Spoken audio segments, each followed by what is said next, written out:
A paz do Senhor, meus irmãos, vamos aqui para a última parte do Evangelho de Lucas a ser estudada no nosso curso. Na aula passada nós terminamos falando sobre o esboço e nós falamos lá que o esboço, tem como material organizado por Lucas em volta do conceito central de Jesus como membro da humanidade, que viveu a vida perfeita e representava e representativa, melhor dizendo, do Filho do Homem pelo poder do Espírito Santo. Então, o desenvolvimento desse conceito tem a sua raiz em Lucas capítulo 2, versículo 11, onde aquela criança é anunciada como Salvador, que é Cristo Senhor. Eu falei na aula anterior que a palavra Salvador está relacionada à missão de Cristo e as palavras Cristo e Senhor estão relacionadas ao seu messiado. Então nós temos aqui o esboço do Evangelho de Lucas e o nosso estudo nós vamos trabalhar de maneira bem resumida esse esboço nessas sessões aqui apresentadas. Então a primeira sessão é o prefácio, a segunda sessão é a preparação do Salvador, a terceira sessão a introdução do Salvador, a quarta o ministério do Salvador, a quinta a missão do Salvador, a sexta sessão vai falar sobre a paixão do Salvador e a sétima sessão e última, ressurreição do Salvador. Então nós vamos aqui falar sobre estas sessões do esboço do Evangelho de Lucas, de maneira bem resumida, que o nosso propósito aqui é apenas passar uma visão panorâmica de cada livro da Bíblia. Nós não temos como trabalhar capítulo por capítulo, versículo por versículo, porque senão o nosso curso ficaria com muitas e muitas, centenas e centenas de aulas. Então, nosso propósito é passar apenas uma visão panorâmica de cada livro.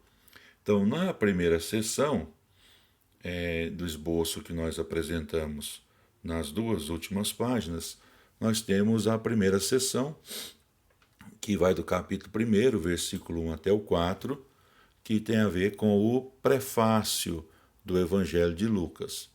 Então, o Evangelho é para comunicar a certeza das coisas em que tinha sido oralmente instruído.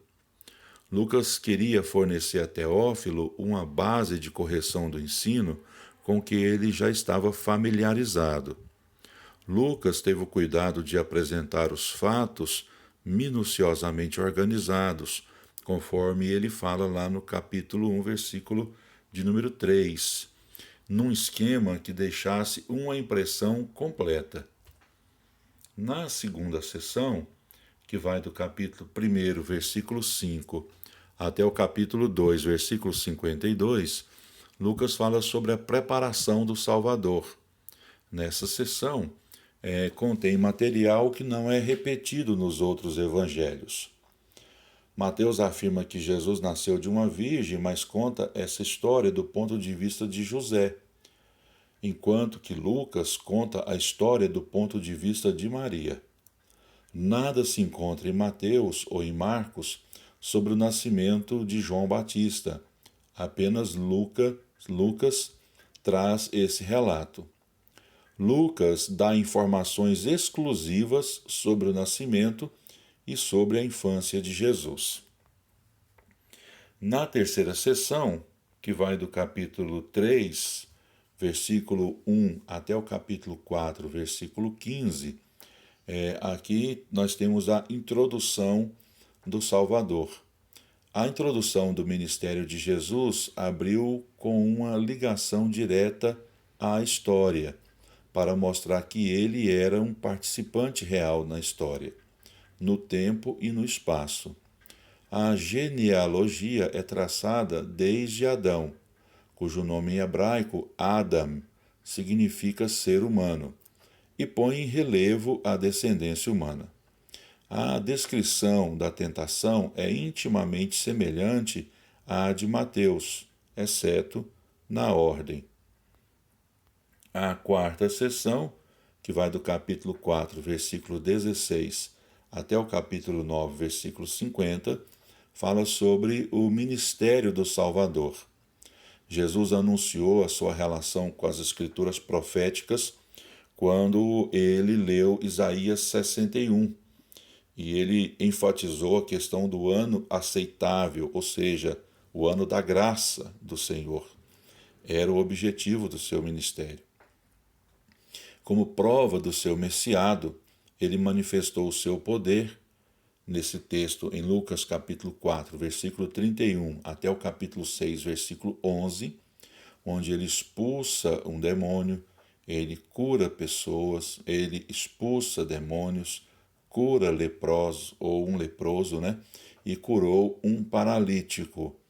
Então, nesse texto, né, Lucas quer enfatizar que Jesus manifestou o seu poder. Como eu já disse em aulas anteriores, uma das credenciais do Messias era o seu poder de operar milagres.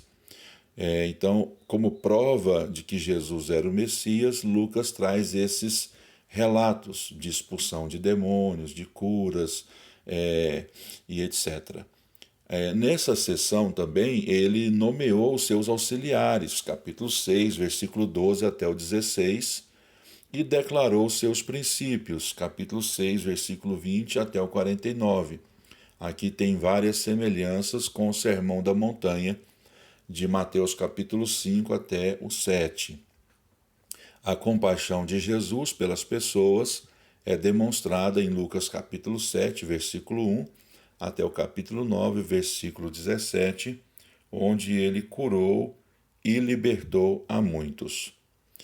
Em Lucas 9, 18 a 50, traz o relato de que a cruz era necessária.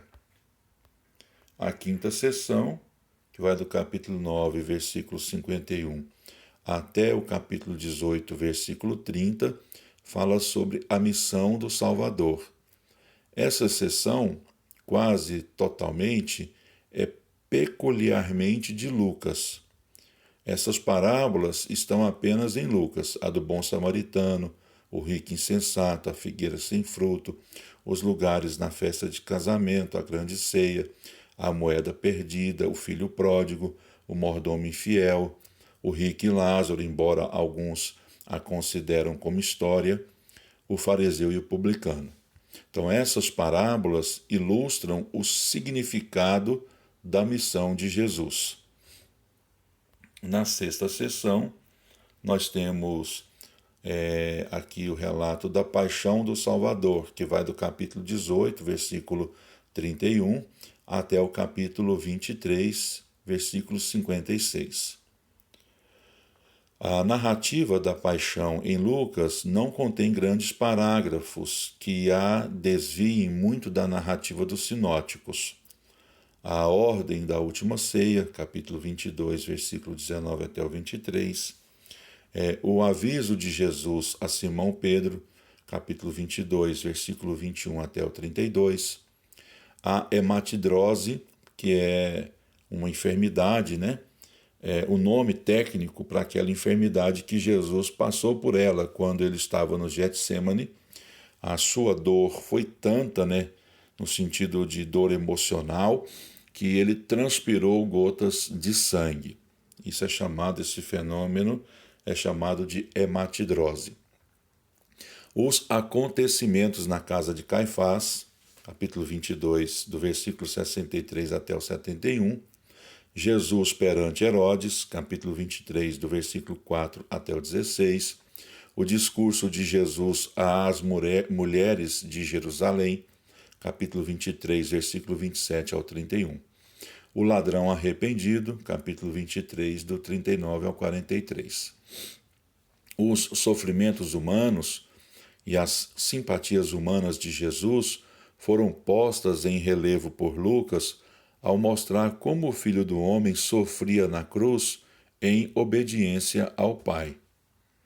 A sétima sessão, capítulo 24, versículo 1 até o 53, fala da ressurreição e da ascensão do Salvador. O relato da ressurreição tem novas informações. A aparição de Jesus aos 2 discípulos no caminho de Emaús reafirma o messiado de Jesus. A realidade da morte de Jesus, o desespero dos discípulos, a inesperada e convencedora manifestação da sua presença, a sua interpretação das Escrituras e a convicção que tomou quando ele lhes falava, tudo isso constituía evidências de que em Cristo alguma coisa de novo acontecera na terra. As palavras de conclusão do Evangelho ligaram a realidade histórica com a verdade doutrinal e mostram que a revelação por Cristo é a base da pregação, do arrependimento e do perdão dos pecados. Então, terminado aqui uma análise panorâmica resumida do esboço do Evangelho de Lucas, vamos ver agora sobre a ênfase que Lucas apresenta. Então, o Evangelho de Lucas é o mais literário de todos. As suas histórias, saídas dos lábios de Jesus ou contadas por ele próprio, são joias de expressão e o seu vocabulário é rico e variado. Em Lucas, nós temos 4 belos cânticos. O Magnificat, que é o cântico de Maria quando ela foi visitar Isabel. O Benedictus, que é o cântico de Zacarias quando do nascimento de João o Batista.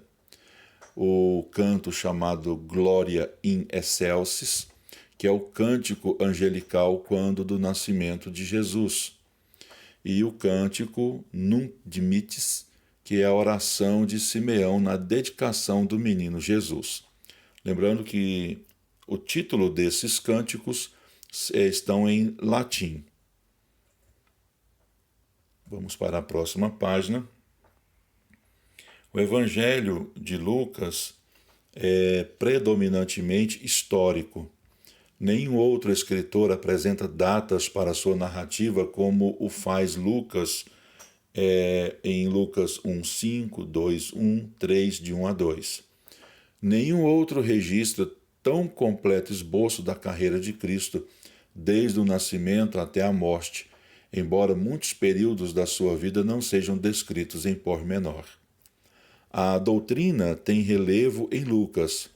Seria difícil que Lucas tivesse viajado com Paulo e tivesse servido como pastor e missionário sem ficar ciente da importância do ensino doutrinal. A pessoa de Cristo, o Filho de Deus, que foi reconhecido por anjos, por demônios, pelo Pai, é apresentado como divindade e como humanidade. A salvação é um ensino proeminente em Lucas. Lucas 19, versículo 10, o Filho do Homem veio buscar e salvar o que se havia perdido.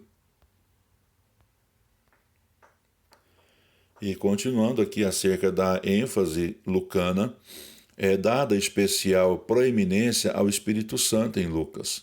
Todas as principais personagens do Evangelho, João Batista, Maria, Isabel, Zacarias, Simeão e o próprio Jesus, tinham o poder do Espírito Santo para a realização de grandes obras.